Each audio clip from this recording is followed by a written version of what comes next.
seja muito bem-vinda. Você que está aqui, que está assistindo, estou muito feliz de iniciar hoje essa formação. Vou trabalhar a missa passo a passo. E eu começo falando o que é a missa. Então, o que é a missa? A missa é um encontro marcado com Deus que nos convida a participar da ceia que Jesus preparou para nós. É a celebração do sacramento da Eucaristia. Nós recebemos a Eucaristia, que é um sacramento, somente dentro da celebração eucarística, da missa, da ceia do Senhor. Então, é aqui que nós vamos nos alimentar, o Espírito nosso, com a Eucaristia. Então, esse encontro é o momento onde nós vamos nos encontrar com o Senhor. Eu não sei se você sabe, mas o cristianismo é a única religião na qual Deus vem ao encontro do homem. Todas as outras religiões é o homem que busca a Deus. Porém, no cristianismo, Deus vem ao encontro do homem. Deus envia seu filho Jesus para mostrar o rosto humano de Deus e o rosto divino do homem. Olha que bonito! Então, essa é a nossa religião, a religião católica. Nós somos cristãos. E nesse encontro com Deus, nós vamos então, já que Deus veio até nós, nós vamos agora nos encontrar com Ele todo domingo. Todos os dias tem missa, mas pelo menos aos domingos, para o encontro da missa, para receber o sacramento, para celebrar a Eucaristia. A missa recebe vários nomes, como por exemplo, Eucaristia, que é a celebração eucarística, ou ceia do Senhor. É um rito organizado. Então a missa, ela é toda organizada. É um rito. Então um rito, ele é organizado com orações, com atos, com ações, todos eles muito bem ordenados para formar a celebração. Então a missa é um rito organizado de orações. Então, ela vai dando forma à celebração. O termo missa também pode ser entendido como missão, porque Jesus nos deu uma ordem: ide e evangelizai. Então, se nós saímos da nossa casa, nós vamos à missa. Quando nós saímos dali, nós também saímos em missão. A missão de evangelizar, a missão de viver na prática aquilo que a gente aprendeu na missa, tá certo? Então a missa também pode ser entendida como missão. Participar da missa é ter um compromisso com Deus no dia do Senhor para ouvir o que Ele tem a dizer, para vivenciarmos durante a semana. Então, ali na missa, principalmente o padre tem o compromisso de fazer chegar até nós, leigos, a comunidade cristã, uma mensagem para nós vivermos durante a nossa semana. Então é muito importante que a mensagem realmente chegue até nós, das leituras, porque a gente se alimenta não só da Eucaristia, como também das leituras. Nós vamos ver isso no passo a passo lá, quando chegar na liturgia da palavra. Mas, então, nós temos esse compromisso também de conhecer o que Deus tem para falar para nós e depois colocarmos em prática durante a nossa semana, né? A missa não é um encontro qualquer, não é mais um encontro. Vamos lá encontrar a comunidade, vamos lá. Não, é uma reunião da família de Deus, onde ali se encontram todas as pessoas daquela comunidade para viver a oração, como filhos de Deus. São todos filhos de Deus. Todos nós. Agora, nós estamos reunidos dentro de uma religião, no caso, a religião católica. Somos cristãos, estamos ali para celebrar a missa, a celebrar a Páscoa do Senhor, celebrar a Eucaristia. Então, reunidos como filhos de Deus, estamos como famílias. E ali nós encontramos não só com Deus, como também com nossos irmãos. Então, como filhos, somos todos irmãos. Então, é um encontro da reunião da família de Deus em torno da mesa para a ceia sagrada, para uma conversa, um oferecimento e alimentar o nosso espírito. Então, é um encontro muito especial. Ali nós conversamos com o dono da casa e conversamos também com os nossos irmãos. De que forma? Seguindo o rito da liturgia, rito litúrgico. Desta forma, nós estamos conversando todas as vezes que nós respondemos as orações, de alguma forma em palavras ou em gestos, nós estamos comunicando, nós estamos conversando com a comunidade e também com Deus. Por isso, eu não sei se você sabe ou não, mas nós não devemos e não podemos fazer nenhum tipo de oração paralela à missa. Ah, Raquel, mas eu gosto de rezar o terço durante a missa. Não é correto. Por quê? Porque a missa já é um conjunto de orações.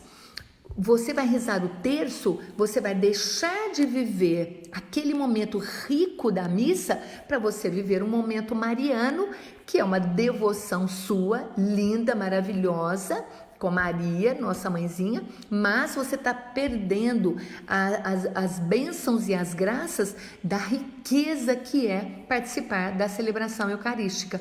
Então, rezar terço não é uma prática que deve ser vivenciada por nós, principalmente por nós catequistas, que temos que ter este entendimento, esse conhecimento. Ah, Raquel, mas tem um monte de gente, aquelas senhorinhas que rezam o terço, tão lindo vê-las rezar o terço.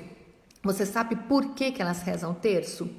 Eu não sei se você sabe, mas a missa antes do Concílio Vaticano II, que aconteceu lá em 1962 a 65, antes os padres rezavam a missa em latim e de costas para o povo. O padre não ficava como fica hoje, olhando para a gente, conversando com a gente. Não, ele ficava de costas para toda a assembleia, olhando lá para o Santíssimo e rezando toda a missa em latim. E ninguém entendia, as pessoas não entendiam a missa. Então o que elas faziam? Já que a gente tem que vir aqui à missa, vamos então aproveitar para rezar.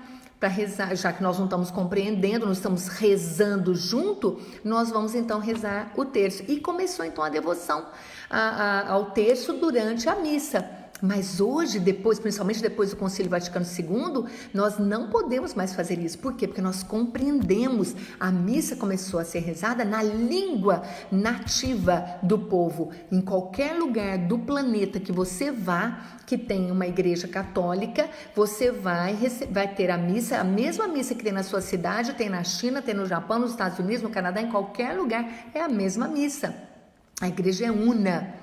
Santa, católica e apostólica. Então, é a mesma missa. Então, essa missa, cada um no seu lugar, rezando na sua língua, não justifica você rezar ou fazer uma outra oração. Assim, da mesma forma, conversar na missa com outra pessoa do lado, distrair quem está atrás, quem está na frente, é da mesma forma, você está prejudicando a celebração. Então, evite conversa. Agora que você vai conhecer a missa passo a passo, mais ainda, entender ainda mais a missa, aí que você vai falar, não vale a pena eu perder a oportunidade de rezar, de me aprofundar nas minhas orações com Deus e ficar conversando ou fazendo outro tipo de oração, ok? Na missa, nós oferecemos a nossa vida, nossas intenções e projetos, nosso dia a dia para ser santificado. Olha, preste atenção nisso que eu vou falar. Assim como oferecemos a Deus o alimento que é colocado na mesa para o sustento do nosso corpo, cada um leva com alegria a sua oferta da semana, o que fez, o que viveu. Então, tudo aquilo que você fez durante a semana, que você viveu durante a semana, você leva para a missa. Ali você vai oferecer para Deus as coisas boas para serem abençoadas cada vez mais e aquilo também que não é bom, aquilo que não foi bom para você durante a sua semana, você leva, sabe para quê? Para ser transformado. Olha que lindo, você tem a oportunidade de levar e pedir para Deus transformar. Então, um acidente aconteceu, uma criança que ficou doente, tem alguém que não está bem, ou os negócios não estão bons. Então você leva, pede para Deus transformar. E lembre-se que o tempo de Deus é diferente do nosso tempo. Nós vivemos no Cronos, que é o tempo cronológico, em grego, Cronos. E o tempo de Deus é o Kairos. Então é um tempo completamente diferente do nosso, mas Deus pede para que a gente leve para Ele todas as nossas intenções, tudo aquilo que nós fazemos para que Ele abençoe e coloque a mão e derrame bênçãos e transforme. Se você tem fé, se você acredita, então como cristão, você pode confiar e levar para Ele. Então esse é só uma introdução sobre a missa, o que é a missa.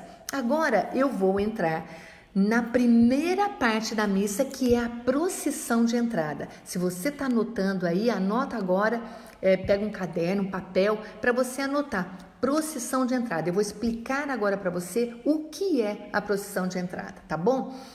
Toda procissão manifesta o povo de Deus em marcha, a caminho. Povo de Deus caminha. Então você vê aquelas procissões que acontecem na rua, é o povo de Deus a caminho. Então imagina, a procissão de entrada da missa é o povo de Deus a caminho. Mas vamos entender como é esse povo de Deus a caminho.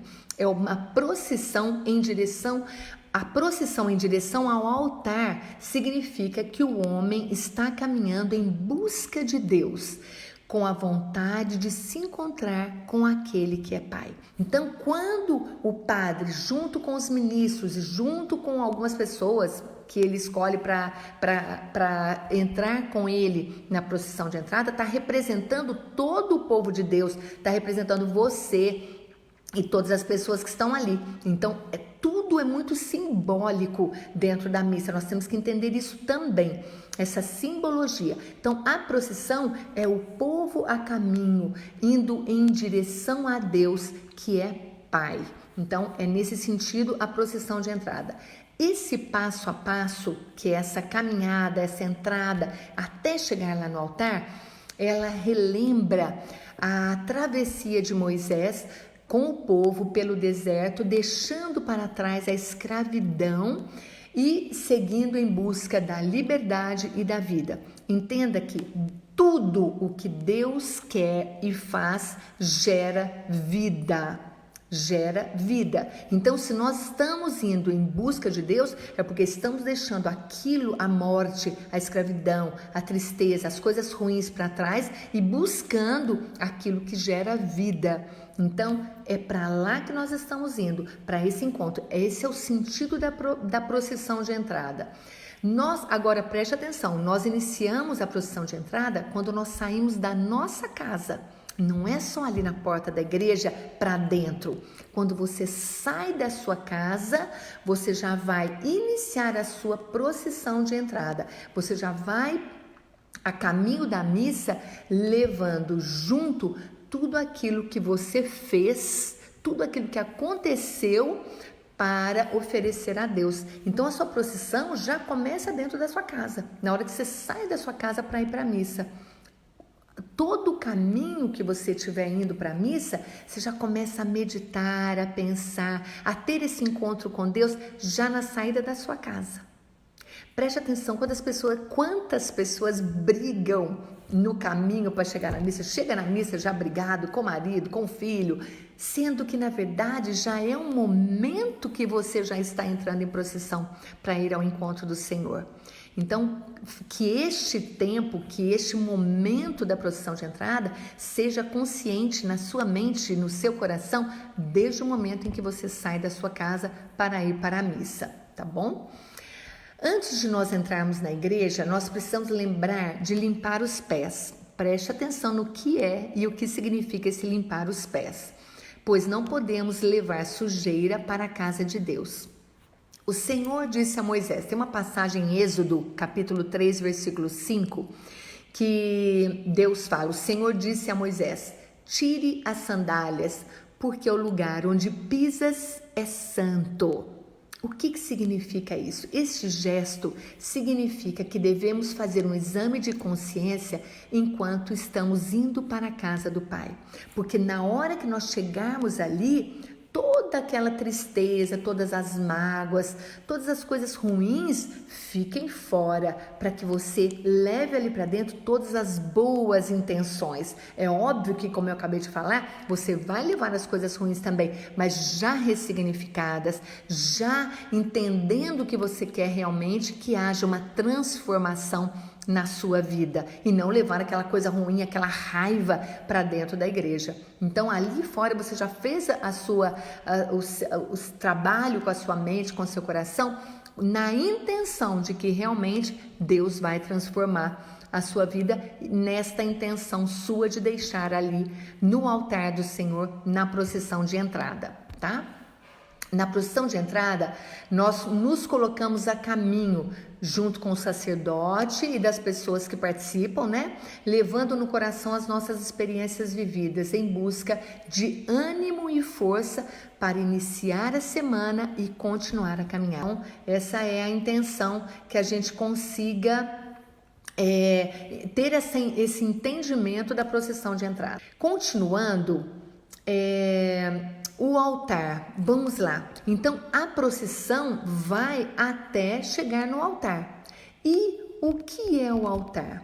O altar é a mesa destinada à celebração eucarística. Então o altar é a mesa que está ali para a celebração eucarística, somente para isso.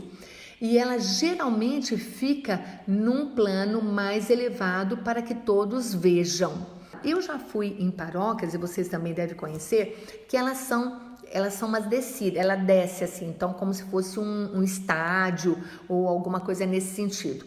Um teatro, né? Então, como se fosse uma arquibancada assim que desce. Então, os bancos vão descendo e o altar fica lá embaixo. Então, todo mundo vê o altar. Mas o altar, geralmente, a hora que chega lá embaixo, ele também tem 1 ou 2 degraus onde as pessoas sobem, porque ele tem que estar num plano mais elevado. Às vezes a igreja está em construção, ainda não terminou, não tem ainda o degrau, ainda não chegou nesse nível. Mas é só para vocês saberem que normalmente, quando se vai construir a igreja, o altar ele fica num lugar mais elevado.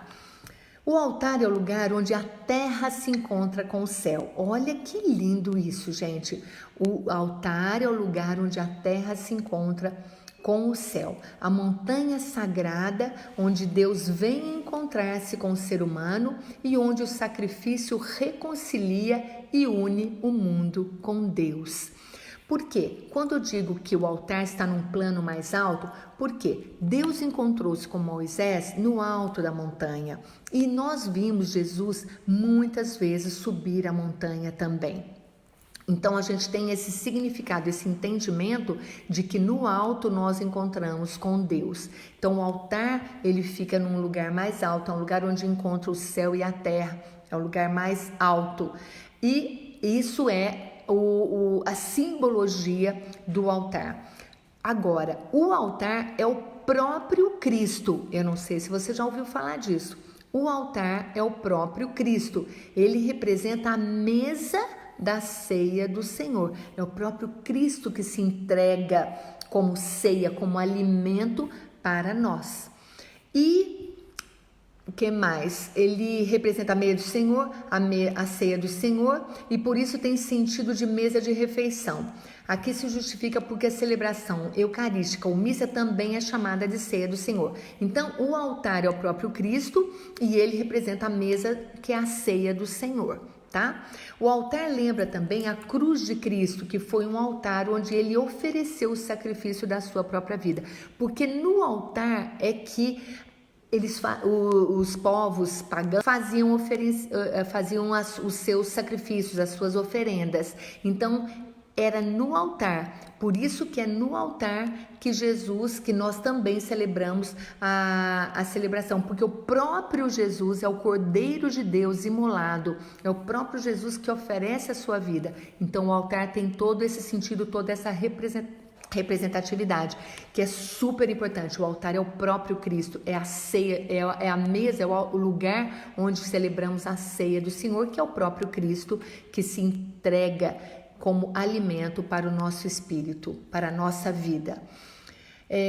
O altar está ligado a sacrifícios que sempre existiram, como eu falei. E a primeira menção de altar se dá na passagem de Gênesis capítulo 8, versículo 20, onde Noé, depois que ele desce da arca, depois que a terra seca, ele desce da arca com a sua mulher, com seus filhos, com as esposas dos seus filhos, e ali ele levanta um altar para oferecer animais e aves do melhor para Deus, em louvor a Deus. Então, a primeira vez que se fala de altar na Bíblia é em Gênesis 8, capítulo 8, versículo 20. É uma atitude de Noé como para oferecer um louvor e um sacrifício a Deus.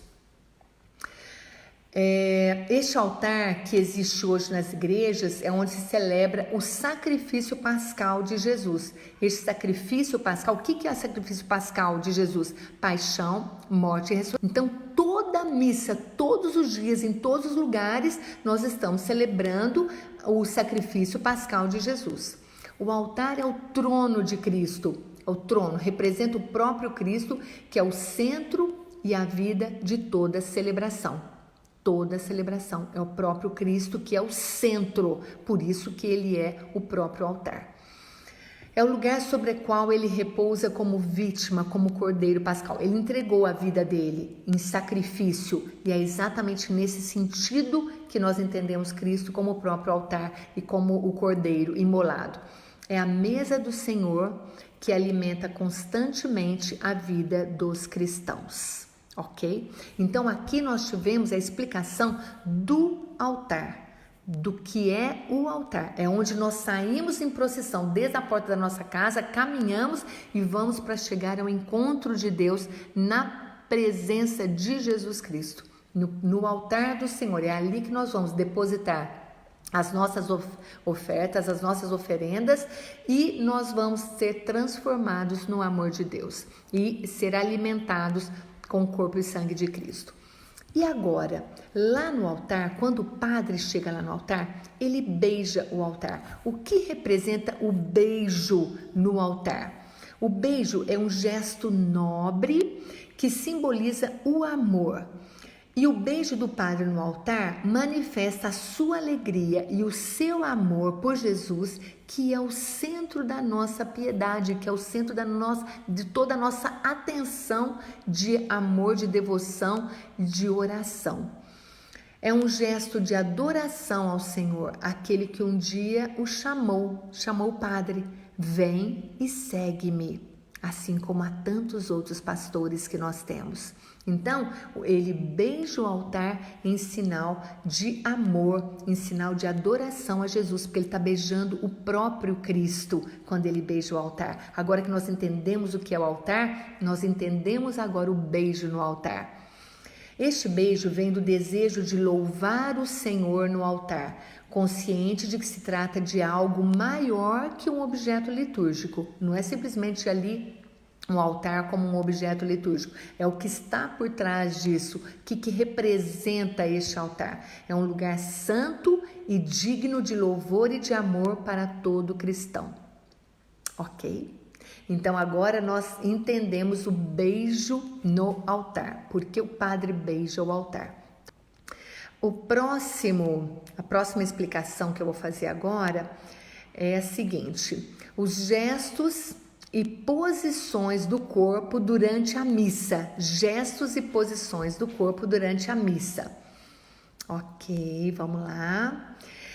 Segundo o documento Instruções Gerais sobre o Missal Romano, esse é um documento da igreja onde explica como vai acontecer e o rito litúrgico, o passo a passo como deve ser a missa. Então chama Instruções Gerais sobre o Missal Romano. Ali contém as normas para a celebração da Santa Missa, a posição do corpo dos participantes como sinal de comunidade. Entenda o seguinte: todas as vezes que nós levantamos todos juntos, nos sentamos todos juntos, caminhamos todos juntos, ajoelhamos todos juntos, é uma ação comunitária. É uma ação conjunta, é uma resposta que toda a comunidade está dando à celebração, uma resposta de oração. Então, a importância desses gestos, de cada um dos gestos que nós fazemos, é de modo único, comum, todo mundo ao mesmo tempo. A posição do corpo, então, é sinal de comunidade, comum unidade da Assembleia. É comum, uma unidade, torna-se uma coisa só. Todo mundo levanta, é uma coisa só. Todo mundo senta, é uma coisa só, tá certo? Assim somos capazes de nos manifestar, não só com palavras, mas com gestos e atitudes também, formando um só corpo em um único movimento. Vamos entender agora cada uma dessas posições. O que significa e por que nós nos mantemos sentados durante a missa? Sentado é uma posição cômoda para quem está disposto a ouvir, meditar e falar sem pressa. Em Lucas capítulo 10, versículo 39, nós temos a passagem de quando Jesus visita Marta e Maria. Marta se põe a trabalhar e Maria senta-se para ouvir o Senhor. Olha que bonito a intenção, é um gesto, é uma atitude, sentar-se para ouvir Jesus falar. E é por isso que nós nos sentamos para ouvir as leituras durante a missa. Então, é um gesto, é uma posição cômoda, agradável de quem está ansioso, desejoso e preparado confortavelmente para ouvir o que o Senhor tem para nos dizer. Durante a missa, nós ficamos sentados para ouvir as leituras e a homilia. São os dois momentos que nós ficamos sentados.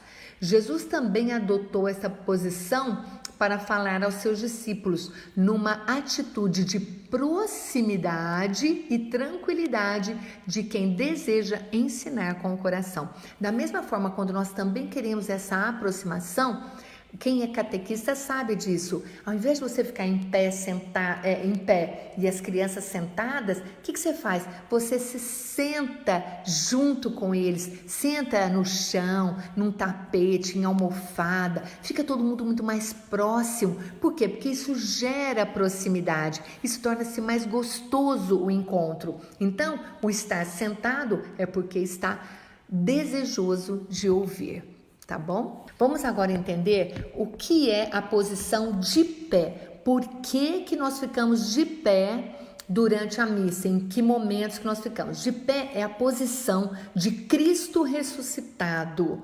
Jesus ressuscitado está de pé.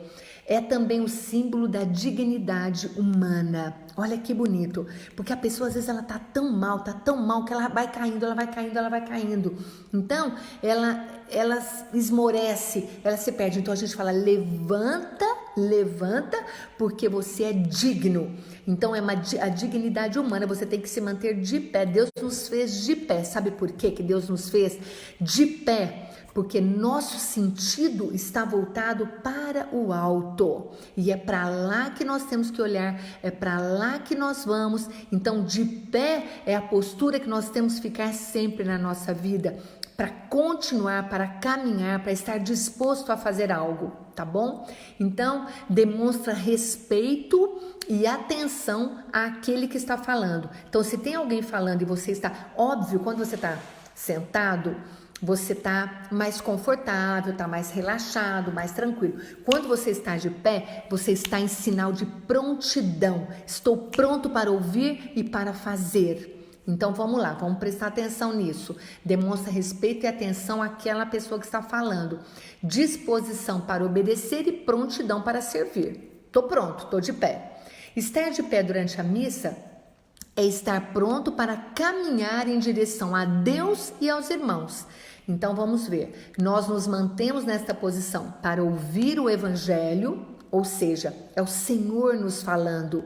É óbvio que eu vou ficar de pé para ouvir o Senhor. com mais vontade, com mais ânimo. A postura de pé nos dá um sentido de disposição para ouvir com mais atenção e presteza ainda, tá? Então, continuando, para ouvir e responder às orações dos fiéis e receber a Eucaristia. É de pé que nós recebemos. A resposta à oração dos fiéis, nós damos essa resposta de pé. Por quê? Porque é uma resposta àquilo que a igreja está rezando e pedindo, e nós estamos juntos, porque nós somos igreja, nós somos povo de Deus a caminho, então nós temos que ficar de pé nesse momento. E também na oração do Pai Nosso, nós ficamos de pé, e nas 3 orações, a missa tem 3 orações. Nós vamos falar essas 3 orações e durante a bênção final. Então, em todos esses momentos, nós ficamos de pé. Então, o sentido de estar de pé é nesse momento de prontidão, tá bom? Agora, de joelhos. Que momento que nós ficamos de joelhos? Estar de joelhos é uma posição de humildade e penitência. Principalmente quando estamos em oração diante do Santíssimo Sacramento, que é a Eucaristia. Jesus vivo no altar ou no sacrário. Então, são momentos que nós ficamos de joelho. Ajoelhar-se na igreja significa colocar-se em adoração a Deus. Fazemos isso quando o celebrante invoca o Espírito Santo. É somente na hora, na celebração eucarística, que o padre invoca o Espírito Santo para santificar as oferendas. É somente neste momento, na presença do Espírito Santo, que nós ajoelhamos. Então, este é o momento. Na maioria das igrejas toca o sino, como desperta, vamos lá, é para mudar de posição. Já está avisando que é para você ter uma atitude diferente. Então, é momento de ajoelhar na hora em que o padre invoca o Espírito Santo para santificar as oferendas. Então, este é o momento que nós ajoelhamos. E também após a comunhão, pois estamos na presença do Senhor, que acabamos de receber na Eucaristia. Quando o sacerdote, após a consagração, que ele diz: eis o mistério da fé, e é isso que eu queria falar antes, lá na posição de pé. Nós devemos imediatamente nos levantar com uma atitude do ressuscitado. Então, prestem atenção. O padre colocou a mão e invocou o Espírito Santo para santificar as oferendas. Ajoelha. Quando ele diz: eis o mistério da fé, é o momento de ficar em pé. Nós respondemos, neste momento aclamamos a Deus vivo e não Deus morto. Então nós ficamos de pé e respondemos: todas as vezes que comemos deste pão e bebemos deste cálice, anunciamos, Senhor, a vossa morte enquanto esperamos a vossa vinda. Aí nós respondemos: Salvador do mundo, salvai-nos, vós que nos libertastes pela cruz e ressurreição. É Deus vivo. Ou anunciamos, Senhor, a vossa morte e proclamamos a vossa ressurreição. Vinde, Senhor Jesus. Essas 3 respostas, que muitas vezes são cantadas, nós já estamos de pé para responder, porque nós estamos em posição já de aclamar um Deus vivo. Então, se nós estamos falando de um Deus vivo, nós vamos nos manter de pé. Então, ajoelhado, na hora da consagração, eis o mistério da fé, já levantamos, já ficamos de pé. Essa é a orientação. Eu fiz uma pesquisa muito grande para trazer todo esse material, todos esses detalhes. Aqui não tem tudo, tá? Mas é uma parte muito grande de explicação. Pelo menos é um pouco mais, às vezes, do que você já conhece, já sabe. E então é algo que eu aprendi, tá bom? Pode ser que o seu padre vai te dar uma outra instrução. Você pode até comentar isso com ele e perguntar para que ele te dê uma explicação diferente dessa que eu estou dando aqui para você, tá bom? Ok, então esse é o momento de joelho e principalmente na consagração, joelho e ficar de pé depois, tá? Genuflexão, eu não sei se você conhece esse termo. O que é genuflexão? É um gesto de adoração que nós fazemos a Deus quando entramos e saímos da igreja, sempre diante do Santíssimo, diante de Jesus sacramentado. Se você passou pelo sacrário, você vai fazer uma genuflexão. O que é a genuflexão? É colocar o joelho no chão. Não é fingir que vai colocar o joelho, não. Finge assim, dá uma quebradinha de corpo e já faz um sinal da cruz meio que parecendo que tá abanando um mosquito. Não, é ajoelhar, botar o joelho direito no chão, o joelho esquerdo dobrado e faz o sinal da cruz. Isso é uma genuflexão, chamado genuflexão. Então, é um gesto de adoração que fazemos a Deus quando entramos ou saímos da igreja, quando nós passamos por Jesus sacramentado. Se você não tá, se existe uma capela, a capela está lá do outro lado e você não está passando lá, você não tem necessidade de fazer a genuflexão, tá bom? Sabemos que Jesus está lá. Quando que nós sabemos que Jesus está? Vamos supor que você entra na igreja e você vai até o Santíssimo.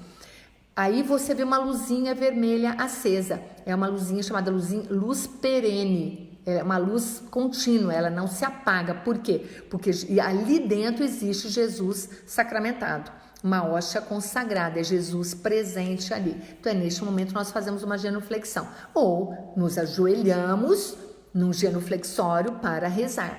Lógico, né? Não vai ficar de joelho dobrado. É só um gesto de ajoelhar, fazer a genuflexão e depois levantar. Então, eu já falei como é a maneira certa. Ok, então é mais um gesto a genuflexão. Outro gesto, a inclinação. A pessoa chega e faz uma ligeira inclinação. Essa inclinação, existem dois tipos de inclinação. Quando você pode ver que os leitores, quando eles estão sentados junto com a comunidade e eles vão fazer uma leitura da Bíblia, ele vai até em frente ao altar e faz uma ligeira inclinação, em respeito, em adoração a Cristo e quando o Santíssimo está atrás do padre, porque às vezes o Santíssimo já está ali atrás, então está o Santíssimo lá atrás, está o sacrário, desculpa, o Santíssimo é o sacrário que eu quero dizer, o sacrário lá atrás com a hóstia, o padre no meio e o altar aqui na frente. Você faz uma inclinação, porque o altar nós acabamos de ver que é o próprio Cristo. Você não vai fazer uma inclinação grande, que é aquela que você pode dobrar até embaixo, até bem mais profunda, a gente chama de inclinação profunda. Você só faz inclinação profunda quando você entra numa igreja vazia, o padre não está ali atrás do altar, você só tem o altar e o sacrário, aí você faz uma inclinação profunda, uma adoração. E aí você não precisa fazer a genuflexão, então você faz a inclinação profunda. A inclinação curta é quando o padre está entre o altar e o sacrário. Então, você faz uma inclinação. A inclinação é um sinal de grande respeito e adoração diante do Santíssimo Sacramento. Por ocasião de uma bênção, os cristãos também podem inclinar a cabeça para recebê-la como sinal de humildade. Então, o padre vai fazer a bênção da água, vai aspergir com água, abaixa a cabeça como sinal de humildade para receber aquela bênção, para receber aquela água, entendeu? É isso. Durante a missa, quando é que também a gente inclina a cabeça? Quando são citados o nome da Santíssima Trindade, Deus Pai, Deus Filho e Deus Espírito Santo, quando fala o nome de Jesus, quando fala sobre Maria Santíssima, tem um momento na celebração eucarística que fala de Maria Santíssima, você pode inclinar a cabeça também, e quando é o santo do dia, é um padroeiro da sua paróquia, então também falou o nome do santo, você também inclina, tá? Então a inclinação existe para esses momentos. As mãos levantadas. É uma atitude daqueles que oferecem suas orações a Deus, significa súplica e entrega. Na doxologia final, que é lá por Cristo, com Cristo e em Cristo, muitas pessoas levantam só uma mão, outros levantam duas mãos. Eu levanto as duas mãos em concha assim, fechadinho, e levanto bem alto. Por quê? Porque é um momento onde eu estou oferecendo a minha oração a Deus. Então, é o momento de oferecer oração. Então, você pode fazer este gesto de levantar as mãos também. As mãos juntas é uma atitude de piedade de quem está rezando. Piedade, de devoção. Então, você está rezando a Ave Maria, a gente reza, a gente junta as mãos assim, junta as mãos assim. Também são formas de você são atitudes, são gestos que nós fazemos durante a celebração. O silêncio também é uma atitude. Então, tem momentos que são fundamentais e que existem dentro da missa, da celebração eucarística, dentro do rito litúrgico, né? Então, o Senhor fala no silêncio do coração. Deus nos fala no silêncio. E quando existe o silêncio, sinta a presença de Deus ali, junto de você.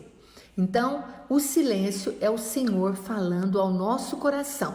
É oportuno fazer silêncio durante a missa para interiorizar aquilo que o Senhor diz. Muitas vezes depois da comunhão, o padre fica sentado, quietinho. Por quê? Porque ele está interiorizando, sentindo a presença do próprio Cristo Eucarístico. Ele está interiorizando a palavra que o Senhor falou ali na missa, que ele vai depois levar para a vida dele, para a semana dele. Assim também somos nós. É momento de silêncio.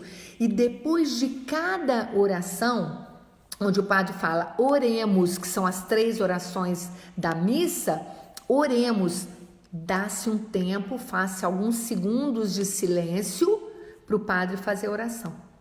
Porque é momento onde nós nos concentramos para fazer também os nossos pedidos para que o padre depois faça a oração do dia ali e em conjunto com as nossas intenções. Então, é momento de silêncio também. Então, esses são os gestos e posições do corpo durante a missa e algumas atitudes que nós... Bom, continuando então... Vamos agora para os ritos iniciais da missa. Os ritos iniciais, a missa, ela tem 2 ritos, os ritos iniciais e os ritos finais. No meio, entre um e outro, nós temos a liturgia da palavra e a liturgia eucarística. Então, os 2 ritos é como se fosse um sanduíche. Rito inicial, rito final e no meio recheio, liturgia da palavra e liturgia eucarística, tá bom? Então, hoje eu vou ensinar para vocês aqui agora a explicação dos ritos iniciais, tá bom? Então, os ritos iniciais, a finalidade dos ritos iniciais é fazer com que os fiéis, toda a comunidade reunida, né, se torne um povo só, único. Tá? Então essa é a intenção do rito inicial, é chamando todo mundo para viver um só momento, uma só unidade na celebração do sacramento da Eucaristia, na celebração eucarística. E que eles se disponham a ouvir a palavra e celebrar dignamente a Eucaristia. Então o rito inicial ele tem como proposta unir todo mundo para a palavra e para a Eucaristia, tá bom? O que nós temos como rito inicial? O que consta no rito inicial? O canto de entrada faz parte do rito inicial. Então, na procissão de entrada, geralmente tem um canto. Então, o canto dá início à celebração e tem como função, além de acompanhar a procissão de entrada do sacerdote, dos ministros, ele favorece a união dos fiéis, envolvendo-os no mistério do tempo litúrgico ou da festividade celebrada. Quando não existe o canto, o sacerdote lê a antífona de entrada, que é uma oração introdutória. Quando tem o canto, o padre não faz essa oração. Quando não tem, ele faz. Então vamos entender. O canto de entrada, geralmente, óbvio, ele tem que estar em sintonia. Todas as vezes que eu levantar a mão, escurece a imagem. Não sei se escurece para vocês também. O canto de entrada, ele tem que estar em sintonia com o tempo litúrgico. Se nós estamos no tempo comum, é um tipo de música. Nós estamos na Quaresma, é outro tipo de música. Na Páscoa, é outro tipo de música. No Natal, é outro tipo de música. Entenda que sempre a música, ela tem que ser coerente com o tempo litúrgico que nós estamos vivendo, tá bom? Então, e se nós estamos celebrando uma missa em louvor a Nossa Senhora, porque ela é a mãezinha da nossa paróquia. Na minha paróquia, Nossa Senhora das Dores, na cidade de Campinas, nós vamos celebrar a Imaculada Conceição. Então, o canto ele passa a ser todo um canto mariano, embora a missa seja cristológica, Cristo como centro. Quando nós temos uma celebração de Maria, porque em louvor a Nossa Senhora, é lógico que os cantos serão marianos. Então, é cristocêntrico, na verdade, a missa ela é cristocêntrica, porque Cristo é o centro da celebração. Mas eu estou dando um exemplo de Maria quando tem uma missa específica de Nossa Senhora, tá bom? Ou quando é de algum santo, então tem algumas músicas específicas do santo, então vamos cantar a música, tá bom? Então, o rito inicial começa com o canto de entrada. O segundo item do rito inicial é a acolhida do padre. Depois da procissão de entrada, então nós já falamos da procissão de entrada, agora nós vamos falar da acolhida. O padre já beijou o altar, já está no lugar dele, já cantou a música, o padre vai acolher a comunidade. Então, o sacerdote acolhe a assembleia, sejam todos muito bem-vindos, que alegria, é momento de reunir, é o momento de receber a comunidade como única, em comum união para a ceia do Senhor. Ele vai fazer o sinal da cruz, é o nosso sinal que nós pertencemos a Cristo, somos de Cristo desde o nosso batismo, o momento em que os nossos pais, quando nós éramos crianças, desejaram que recebêssemos o Espírito Santo, que é o Espírito que esteve com Cristo durante a sua vida terrena. A cruz é o selo que recebemos no dia em que nós fomos batizados. Então, neste momento, nós estamos reunidos em nome do Pai, do Filho, do Espírito Santo.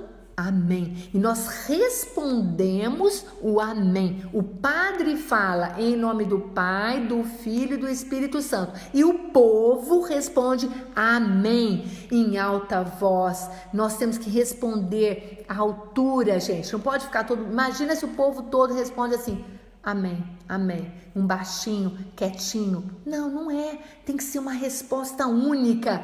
Todo mundo em alta voz respondendo o amém. O amém, como todas as outras orações também. A cruz pode parecer um instrumento, olha que interessante, né? Porque muita gente tem um entendimento errado da cruz. Então, a cruz pode parecer um instrumento de vergonha e de desespero, mas torna-se gloriosa e triunfante para os discípulos e para todos os cristãos, como sinal da salvação dos homens, ou seja, foi pela cruz que nós fomos salvos de todos os pecados e foi passando por ela que Cristo morreu e ressuscitou. Foi exatamente na cruz que Jesus morreu e ressuscitou depois da morte dele. Quando vemos a cruz ou fazemos o sinal da cruz sobre nós, devemos ter em mente que ela é sinal de salvação, e não somente sinal de dor, de sacrifício. E não é preciso beijar a ponta da mão após o sinal da cruz e nem fazer o sinal da cruz na hora de comungar ou quando se faz a genuflexão. Não tem necessidade de beijar a mão depois que faz o sinal da cruz. Não tem necessidade. As pessoas têm hábitos, mas isso não significa que o sinal da cruz é o sinal que tem que beijar a mão. Comungou, faz sinal da cruz? Não tem necessidade. Não tem necessidade. A genuflexão, você fez a genuflexão, você quer fazer? Pode fazer, mas não tem necessidade. Já é um sinal de adoração, tá bom? Então, é isso. Ok, vamos lá. Então já falamos do canto de entrada, já falamos da acolhida, que o padre inicia acolhendo as pessoas e fazendo o sinal da cruz, ok? Deixa eu ver o que mais aqui tem. Depois disso tem o ato penitencial, que também faz parte do rito inicial. Concluída a saudação, o sacerdote ou ministro da palavra, nós estamos aqui falando também de ministro da palavra, tá? Ele convida a assembleia para que se volte a Deus misericordioso e peça perdão das suas faltas cometidas durante a semana. Lembra que lá na procissão de entrada, que começa no degrau da tua casa, quando você pisa na calçada, ali você já vem fazendo um trabalho com você sobre como foi a sua semana e o que precisa você trabalhar. Então, neste momento do ato penitencial, você já tem fresquinho na sua mente o que aconteceu com você, para você pedir perdão para Deus, para que realmente, lembra que eu falei que a gente leva também as coisas ruins para que seja transformado? É nesse momento que você vai pedir perdão a Deus para que haja uma transformação também na sua vida, tá?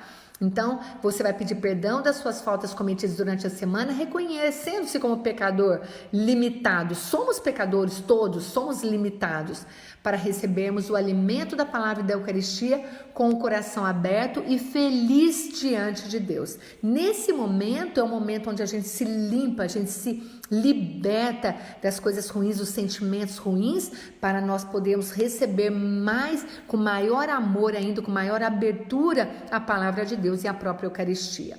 O ato penitencial não tem o mesmo valor do sacramento da confissão, tá bom? Da reconciliação, mas coloca a pessoa em contato com Deus para uma reconciliação inicial. Por isso é importante o ato penitencial.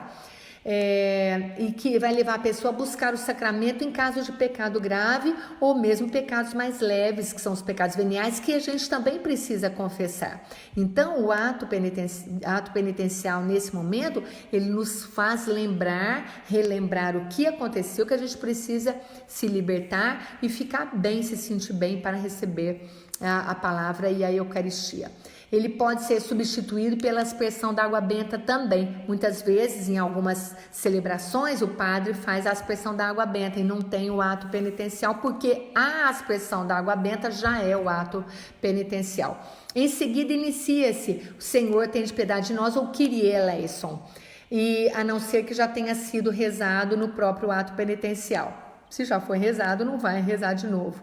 Kyrios, em grego, significa Senhor. Kyrie eleison é Senhor, vós sois piedade, Senhor, vós sois misericórdia. Então, por isso que a gente canta o Kyrie eleison. É uma verdadeira aclamação à misericórdia de Deus. Na tradução latina, quer dizer, Senhor, tende piedade de nós. Cristo, tende piedade de nós. Senhor, tende piedade de nós. Kyrie eleison, Christe eleison e Kyrie eleison também. Então, o ato penitencial é esse momento de nós nos reconciliarmos com Deus e fazendo nossa conscientização de como está a nossa vida cristã e como foi a nossa semana e como nós queremos que seja daqui para frente, tá bom? E quase terminando, depois do ato penitencial, nós temos o Glória.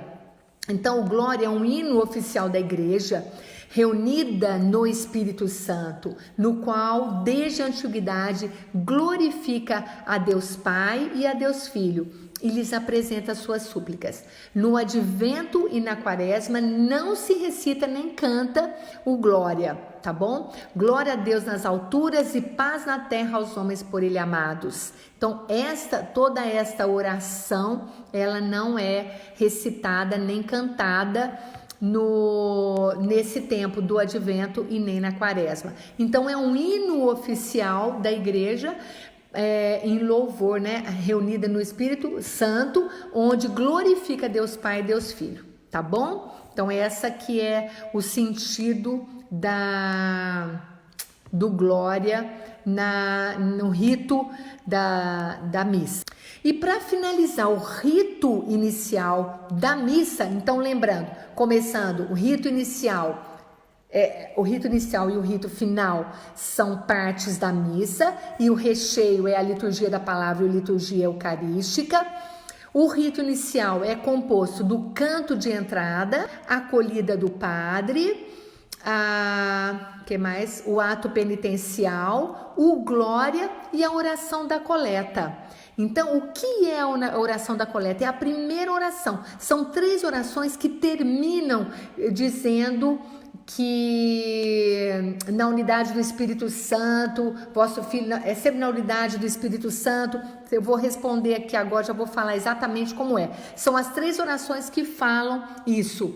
Então, essa oração é feita, a primeira oração, que é logo depois do Glória, antes da primeira leitura, tem essa oração, chamada oração da coleta, que é a oração inicial. O que é? Vamos entender essa oração, porque você, quando for à missa agora, você vai entender e vai ouvir esta oração de um modo diferente. Essa oração é feita em nome de toda a comunidade, pelo celebrante que recolhe, que coleta, por isso que chama oração da coleta. Ele coleta os pedidos e orações da Assembleia. Por isso que ele fala, oremos, e faz uns segundos de silêncio, para que a própria Assembleia, para que nós todos coloquemos as nossas intenções nessa primeira oração, e o padre acolhe isso, toda essa intenção, e reza a oração do dia. Então, ele nos coloca diante do sentido da celebração do dia. Então, naquele dia, nós somos colocados ali. Após o padre dizer oremos, é necessário se fazer silêncio para que cada pessoa faça a sua oração, como eu já expliquei. Após o silêncio, o celebrante recolhe os pedidos levantando as mãos. Sempre, gente, nessas orações, o padre, aqui não cabe, né? O padre abre os braços e levanta as mãos, levanta para os lados assim.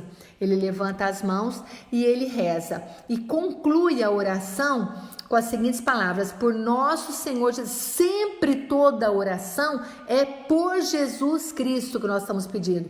Por Jesus Cristo, vosso Filho, na unidade do Espírito Santo. Ou, vós que sois Deus com o Pai, na unidade do Espírito Santo. E a Assembleia responde aclamando em alta voz, amém. Lembra que eu falei que o amém, ele é forte? Então vamos começar agora a responder um amém bem bonito, tá bom? Nessa oração inicial, nas 3 orações também, sempre que tiver o amém. E depois do Pai Nosso não tem amém, tá bom, gente? Então não fale amém depois do Pai Nosso, porque não tem dentro da liturgia. E a oração não é para que Deus, olha aqui, a oração não é para que Deus faça a nossa vontade, mas para que façamos a vontade de Deus. Tem uma frase bonita que o padre Fulgêncio Piacentini, ele disse certa vez, e eu vou encerrar aqui a nossa live com esta frase dele. Para ser cristão, a gente precisa fazer o que Deus quer e querer o que Deus faz. Olha que bonito. Para ser cristão, a gente precisa fazer o que Deus quer e querer o que Deus faz. Isso é aceitação. Então, eu termino aqui, encerro aqui agora a primeira parte da missa. Então, hoje nós falamos sobre o que é a missa, a procissão de entrada, o altar, o beijo no altar, gestos e posições, sentado, de pé, de joelhos, genuflexão, inclinação, mãos levantadas, mãos juntas e silêncio. E demos início à parte que é o rito inicial da missa, que é a primeira parte da missa, que está incluído o canto de entrada, a acolhida, ato penitencial, o glória e a oração coleta. Fique com Deus.